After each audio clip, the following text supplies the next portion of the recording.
Hello students, gate എക്സാമിൻ്റെ കുറച്ച് കാര്യങ്ങളുമായിട്ടാണ് ഞാൻ ഇന്ന് നിങ്ങളുടെ മുമ്പിൽ വീഡിയോ ആയിട്ട് വന്നിട്ടുള്ളത്. സാധാരണ നമ്മൾ എക്സാമിനെ പറ്റി പറയുമ്പോൾ ഒന്ന് നെറ്റ് എന്ന് പറഞ്ഞൊരു എക്സാം അവിടെ ഉണ്ട്, പിന്നെ ഒന്ന് ഗേറ്റ് എന്ന് പറഞ്ഞ എക്സാം ഇപ്പുറത്തുണ്ട്, അതുപോലെ ജസ്റ്റ് TIFR എന്ന് പറഞ്ഞ ഒരുപാട് എക്സാംസ് ഉണ്ട്.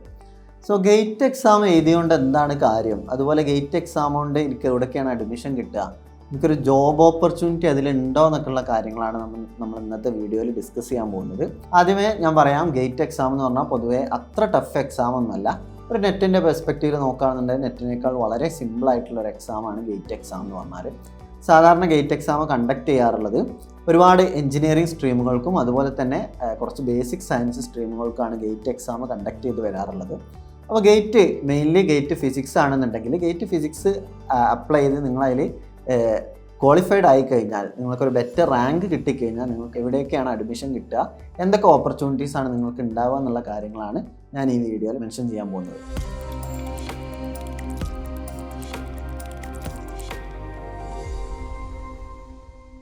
അപ്പോൾ അതിൽ ഒന്നാമത്തെ കാര്യം എന്ന് പറഞ്ഞാൽ MSc കഴിഞ്ഞ ഒരാളാണെന്നുണ്ടെങ്കിൽ ഹയർ സ്റ്റഡീസ് അതുപോലെ തന്നെ റിസർച്ച് ഓപ്പർച്യൂണിറ്റീസ് എന്നുള്ളതാണ്.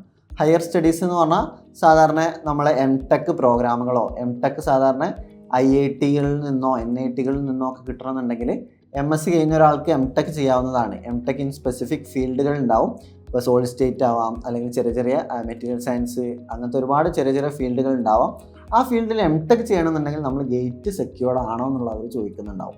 അപ്പോൾ ഒന്നാമത്തെ ഒരു ഏരിയ ഞാൻ പറഞ്ഞിട്ടുള്ളത്, നിങ്ങളുടെ ഹയർ എഡ്യൂക്കേഷനിൽ, അതായത് MSc കഴിഞ്ഞ ഒരാൾക്ക് MTech-ന് അഡ്മിഷൻ കിട്ടണമെന്നുണ്ടെങ്കിൽ സ്വാഭാവികമായിട്ട് അതിന് എന്ത് വേണ്ടി വരും, ഗേറ്റ് അവർ ചോദിക്കുന്നുണ്ടാവും.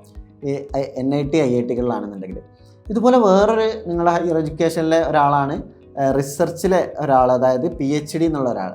PhD എന്നുള്ള ക്വാളിഫിക്കേഷനിൽ അഥവാ PhD-ക്ക് നിങ്ങൾ ജോയിൻ ചെയ്യണമെന്നുണ്ടെങ്കിൽ ഒന്നുകിൽ നെറ്റ് JRF വേണം, അല്ലെങ്കിൽ ഐസർ പോലുള്ള ഇൻസ്റ്റിറ്റ്യൂട്ടുകളാണെന്നുണ്ടെങ്കിൽ നിങ്ങൾക്ക് ജസ്റ്റാണ് വേണ്ടി വരിക. ഇവിടെ IIT NIT-കളിൽ അവർ നെറ്റ് JRF ഉള്ളവരെയും പരിഗണിക്കും, അതോടൊപ്പം തന്നെ ഗേറ്റ് സ്കോർ ഉള്ളവരെയും കൂടി അവർ പരിഗണിക്കുന്നുണ്ടാവും. ഗേറ്റ് ക്വാളിഫൈഡ് ആയ, ഗേറ്റ് നല്ല സ്കോറുള്ള, നല്ല റാങ്കുള്ള ആളുകളെ കൂടി അവർ പരിഗണിച്ചിട്ടാണ് എന്ത് ചെയ്യുന്നുണ്ടാവുക, അവർ റാങ്ക് ലിസ്റ്റ് അതുപോലെ സെലക്ഷനൊക്കെ നടത്തുന്നുണ്ടാവുക. ഒന്നാമത്തെ ഏരിയ ഞാൻ പറഞ്ഞു, ഹയർ എഡ്യൂക്കേഷൻ എന്നുള്ള രീതിയിൽ ആരൊക്കെയാണ് വരിക, ഒന്ന് MTech PhD അഡ്മിഷനാണ്. അതിന് ഒരുപാട് ഇൻസ്റ്റിറ്റ്യൂട്ടുകളുണ്ട്. ഇപ്പം ന്യൂക്ലിയർ ഹൈ എനർജി ഫിസിക്സിൽ ഒരുപാട് ഇൻസ്റ്റിറ്റ്യൂട്ടുകളുണ്ട്, ആസ്ട്രോഫിസിക്സിൽ ഒരുപാട് ഇൻസ്റ്റിറ്റ്യൂട്ടുകളുണ്ട്, അതുപോലെ തന്നെ ബേസിക് സയൻസിൽ റിസർച്ച് ചെയ്യുന്നത് തന്നെ ഒരുപാട് ക്വാണ്ടം കമ്പ്യൂട്ടിങ്, അതുപോലെ തന്നെ നാനോ സയൻസ് ആൻഡ് എഞ്ചിനീയറിങ്, ഇങ്ങനെ ഒരുപാട് ഏരിയയിൽ നമുക്ക് റിസർച്ച് ചെയ്യാനുള്ള ഒരു ഓപ്പർച്യൂണിറ്റിയാണ് നമുക്ക് ഗേറ്റ് കിട്ടുന്നുണ്ടാവുക. ഇനി PhD-ക്ക് തന്നെ ഗേറ്റ് വഴി കയറി കഴിഞ്ഞാൽ നമുക്കുള്ള മെച്ചം എന്താണെന്ന് വെച്ചാൽ, സപ്പോസ് ഒരാൾക്ക് നെറ്റ് JRF ഇല്ല എന്നുണ്ടെങ്കിലും ഗേറ്റ് വെച്ചിട്ട് നമുക്ക് ഫെലോഷിപ്പിന് അപ്ലൈ ചെയ്യാൻ പറ്റും. അപ്പോൾ NIT-യിലോ IIT-യിലോ ഒക്കെ ആണെന്നുണ്ടെങ്കിൽ, അല്ലെങ്കിൽ വേറെ ഏത് ഇൻസ്റ്റിറ്റ്യൂട്ടിലാണെന്നുണ്ടെങ്കിലും ഗേറ്റ് വെച്ചിട്ട് അതിൻ്റെ ഫെലോഷിപ്പുകൾ വെച്ചിട്ട് നമുക്ക് എന്ത് ചെയ്യാൻ പറ്റും, നമ്മളെ PhD റിസർച്ചുകൾ കണ്ടിന്യൂ ചെയ്യാൻ പറ്റും. അതിൽ മെയിനായിട്ട് വരുന്ന ഇൻസ്റ്റിറ്റ്യൂട്ടുകൾ എന്ന് പറഞ്ഞാൽ, ഒരു പ്രീമിയർ ഇൻസ്റ്റിറ്റ്യൂട്ട് എന്ന് പറഞ്ഞാൽ ഒന്ന് ഇന്ത്യൻ ഇൻസ്റ്റിറ്റ്യൂട്ട് ഓഫ് സയൻസ് ബാംഗ്ലൂരാണ്. അതുപോലെ Tata institute of fundamental research TIFR എന്ന് പറയുന്ന ഇൻസ്റ്റിറ്റ്യൂട്ടാണ് മുംബൈ. അതുപോലെ IUCA, ആസ്ട്രോഫിസിക്സുമായിട്ട് ബന്ധപ്പെട്ടിട്ട് എല്ലാവർക്കും അറിയുന്നതായിരിക്കും, Inter university centre for astronomy and astrophysics. അതുപോലെ PRL ഫിസിക്കൽ റിസർച്ച് ലബോറട്ടറി, അതുപോലെ BARC Baba atomic research centre, RRCAT Raja Ramanna centre for advanced technology, അതുപോലെ ISRO DRDO-ലുള്ള എല്ലാ ഒട്ടുമിക്ക ആ ടൈപ്പ് റിസർച്ചുകൾക്കൊക്കെ അവർ കോൾ ഫോർ ചെയ്യാറുള്ളത് ഗേറ്റ് സ്റ്റുഡൻസിനെ കൂടി പരിഗണിച്ചിട്ടാണ്. അപ്പോൾ അതാണ് ഞാൻ പറഞ്ഞത്, റിസർച്ചുകൾക്ക് വളരെയധികം ഓപ്പർച്യൂണിറ്റി ഉള്ളൊരു എക്സാമാണ് ഗേറ്റ് എക്സാം എന്നുള്ളത്. സാധാരണ നെറ്റ് എക്സാം എഴുതുന്ന പല കൂട്ടുകാരും ഗേറ്റ് എക്സാം എഴുതുന്നതായിട്ട് കാണാറില്ല. പക്ഷേ അതിൻ്റെ ഓപ്പർച്യൂണിറ്റീസ് നിങ്ങൾക്ക് അറിയുമ്പോൾ, അതിൻ്റെ ഒരു വാസ്റ്റ് ഓപ്പർച്യൂണിറ്റീസ് നിങ്ങൾക്ക് അറിയുമ്പോൾ എന്തായാലും അത് എഴുതണം എന്നുള്ളൊരു മൈൻഡ് സെറ്റ് നിങ്ങളുടെ ഉള്ളിൽ വരുന്നുണ്ടാവും. ഇനി രണ്ടാമത്തെ ഒരു ഏരിയ എന്ന് പറഞ്ഞാൽ ജോബ്സ് ഇൻ പബ്ലിക് സെക്ടറാണ്. അതായത് നിങ്ങൾക്കൊരു ഹയർ എഡ്യൂക്കേഷൻ, ഇനി ഒരു ഹയർ സ്റ്റഡീസ് നിങ്ങൾക്ക് വേണ്ടാന്നുണ്ടെങ്കിൽ നിങ്ങൾക്ക് ജോബാണ് പെട്ടെന്ന് വേണ്ടതെന്നുള്ളത് പല കൂട്ടുകാരുടെ ഒരു മൈൻഡ് സെറ്റ് ആ രീതിയിലായിരിക്കും പോകുന്നുണ്ടാവുക. ഒരുപാട് ഇപ്പോൾ പഠിക്കുന്നതിന് പകരം പെട്ടെന്ന് ജോബ് സെക്യൂർഡ് ആവണം, റിസർച്ചിലേക്കൊന്നും വല്ലാതെ ഇൻട്രസ്റ്റ് ഉണ്ടാവില്ല എന്നുണ്ടെങ്കിൽ നിങ്ങൾക്ക് അതും നിങ്ങൾക്ക് ഗേറ്റ് ഒരു സൊല്യൂഷനായിട്ടാണ് സജസ്റ്റ് ചെയ്യാറുള്ളത്. സാധാരണ ഇപ്പോൾ ഒരു എക്സാമ്പിൾ പറയുകയാണെന്നുണ്ടെങ്കിൽ, ബാബ അറ്റോമിക് റിസർച്ച് സെൻറ്ററിൽ തന്നെ സയൻറ്റിഫിക് ഓഫീസർ എന്നുള്ളൊരു പോസ്റ്റ് ഉണ്ട്. ഈ സയൻറ്റിഫിക് ഓഫീസർ അറ്റൻഡ് ചെയ്യണം, അതാവണമെന്നുണ്ടെങ്കിൽ BARC എല്ലാ വർഷവും എക്സാംസ് നടത്താറുണ്ട്. ആ എക്സാംസ് അതിൻ്റെ നോട്ടിഫിക്കേഷൻ നിങ്ങൾ വായിച്ചാൽ മനസ്സിലാവും, അതിനൊരു എക്സെപ്ഷണൽ കേസ് ഉണ്ട്. അതാർക്ക് മാത്രമാണ്, ഗേറ്റ് ക്വാളിഫൈ ചെയ്ത സ്റ്റുഡൻസിന് മാത്രമാണ്. അപ്പോൾ ഗേറ്റ് ക്വാളിഫൈഡ് ആണെന്നുണ്ടെങ്കിൽ നിങ്ങൾക്ക് ഡയറക്റ്റ് BARC-ൽ ഇൻ്റർവ്യൂ അറ്റൻഡ് ചെയ്യുക എന്നുള്ളതാണ്. എക്സാംസ് എഴുതാതെ ഗേറ്റിൻ്റെ ഹയർ റാങ്കുകൾ അനുസരിച്ചിട്ട് നിങ്ങൾക്ക് അവിടെ ഇൻ്റർവ്യൂ അറ്റൻഡ് ചെയ്യാം എന്നുള്ളതാണ്. അതുപോലെ തന്നെ ISROയിൽ ഒരുപാട് പോസ്റ്റുകൾ വിളിക്കുന്ന സമയത്ത് അവർ മെയിനായിട്ട് അവർ ഫോക്കസ് ചെയ്യാറുള്ളത് ഗേറ്റ് സ്കോർ വെച്ചിട്ടാണ്. ഈ ഗേറ്റ് സ്കോർ വെക്കുന്നതിന് വേറൊരു റീസൺ കൂടി ഉണ്ട്. കാരണം MSc കഴിഞ്ഞ ഒരു ഫിസിക്സ് പഠിച്ച സ്റ്റുഡൻറ്റ് MSc കഴിഞ്ഞതെന്ന് പറഞ്ഞാൽ വിച്ച് ഈസ് ഇക്വലൻ്റ് ടു ഒരു BTech കഴിഞ്ഞതിന് ഇക്വലൻ്റ് ആയിട്ടായിരിക്കും വരുന്നുണ്ടാവുക. അപ്പോൾ BTechകാരെ ഹയർ ചെയ്യാനും അതുപോലെ തന്നെ നമ്മളെ ബേസിക് സയൻസിലുള്ള ഫിസിക്സുകാരൊക്കെ ഹയർ ചെയ്യാൻ കൂടി ഗേറ്റ് സ്കോർ മാനദണ്ഡം വെക്കുന്നു എന്നുള്ളതാണ് അവിടെ നിങ്ങൾ മനസ്സിലാക്കേണ്ടത്. അതുപോലെ തന്നെ DRDO ഡിഫൻസ് ആയിട്ട് റിലേറ്റഡ് ആയിട്ടുള്ള ഒരുപാട് സെൻറ്ററുകളിൽ അവരെന്ത് ചെയ്യാറുണ്ട്, ഗേറ്റാണ് അവർ മാനദണ്ഡമായിട്ട് വെക്കാറുള്ളത്, ഗേറ്റ് സ്കോർ. അതുപോലെ തന്നെ CSIRൻ്റെ തന്നെ ഒരുപാട് ഇൻസ്റ്റിറ്റ്യൂട്ടുകളുണ്ട്. ഇപ്പോൾ ഗോവയിലൊക്കെ ഉള്ള ഇൻസ്റ്റിറ്റ്യൂട്ട് ഓഫ് ഓഷ്യനോഗ്രഫി, ഓഷ്യനുമായിട്ട് ബന്ധപ്പെട്ടുള്ള സ്റ്റഡീസ് നടത്തണമെന്നുണ്ടെങ്കിൽ അതൊക്കെ CSIRൻ്റെ തന്നെ ലാബുകളും അതിൻ്റെ തന്നെ സ്റ്റഡി സെൻറ്റേഴ്സും ഒക്കെയാണ്. അപ്പോൾ അവിടെയൊക്കെ വിളിക്കുന്ന ജോബുകൾ ഇപ്പോൾ വേറെ ഒന്നാണ് NPCIL എന്ന് പറഞ്ഞാൽ nuclear power corporation of India limited.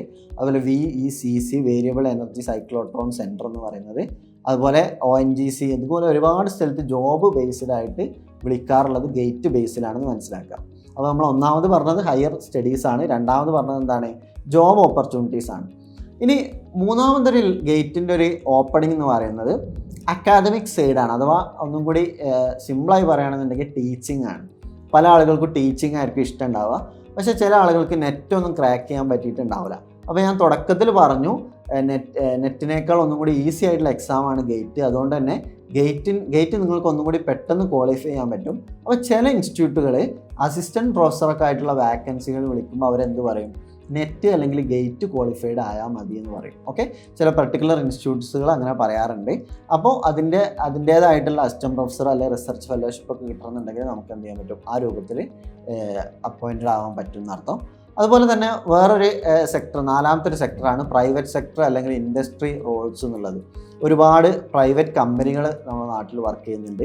ഈ പ്രൈവറ്റ് കമ്പനികൾക്കൊക്കെ അവരുടെ നല്ല ക്വാളിറ്റി ഉള്ള എന്താ പറയുക എംപ്ലോയീസിന് ആവശ്യമാണ്. അതിന് അവർ ഒരു മാനദണ്ഡമായിട്ട് വെക്കാറുള്ളത് ഗേറ്റാണ്. ഓക്കെ, സോ ആ ഗേറ്റ് എക്സാം ക്വാളിഫൈ ചെയ്താൽ പല കമ്പനികളുടെയും റിക്രൂട്ട്മെൻറ്റിലും നിങ്ങൾക്കൊരു ബെനിഫിറ്റ് കിട്ടും എന്നുള്ളതാണ്. ഇനി അഞ്ചാമത് പറയാനുള്ളത് അബ്രോഡായിട്ടുള്ള ഓപ്പർച്യൂണിറ്റീസ് ആണ്. ഇന്ത്യയിൽ മാത്രമല്ല, അങ്ങ് ലോകത്തെവിടെയും നമുക്ക് പിടിപാടുള്ള പോലെ ഒരു എക്സാമാണ് ഗേറ്റ് എക്സാം എന്ന് പറഞ്ഞാൽ. ചില ഇൻസ്റ്റിറ്റ്യൂട്ടുകൾ അവരെന്ത് ചെയ്യും, ഗേറ്റ് എന്നുള്ളത് ഗേറ്റ് എക്സാം ക്വാളിഫൈ ചെയ്താൽ നമുക്ക് ഒന്നും കൂടി ഒരു പ്രിവിലേജ് കിട്ടുന്ന രൂപത്തിൽ നമുക്ക് അബ്രോഡായിട്ടുള്ള PhDക്കൊക്കെ അപ്ലൈ ചെയ്യുന്ന സമയത്ത് ആ ഒരു ഓപ്പർച്യൂണിറ്റി കൂടി നമുക്ക് ഉണ്ടാവുന്ന അർത്ഥം.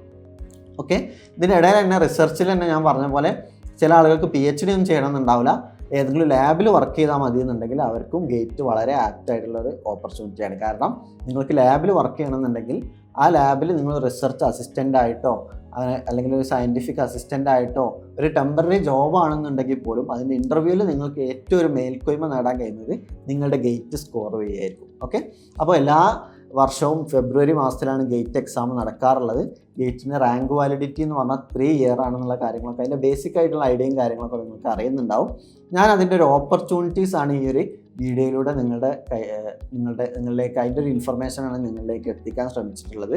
അപ്പോൾ എല്ലാ കാര്യങ്ങളും എന്ത് ചെയ്യുക, ഒന്നും കൂടി ഇതിലേതാണ് നിങ്ങൾക്ക് ആപ്റ്റായിട്ടുള്ളത്, എന്തുകൊണ്ടാണ് ഞാൻ ഗേറ്റ് ക്രാക്ക് ചെയ്യേണ്ടത് എന്നുള്ളത് എന്ത് ചെയ്യുക, ഒന്ന് ഡിറ്റർമൈൻ ചെയ്യുക. നെക്സ്റ്റ് ഇയറിലേക്ക് ഇപ്പോഴേ പ്രിപ്പയർ ചെയ്ത് തുടങ്ങുക. നമുക്കൊരു 1 year നമ്മുടെ മുമ്പിലുണ്ട്.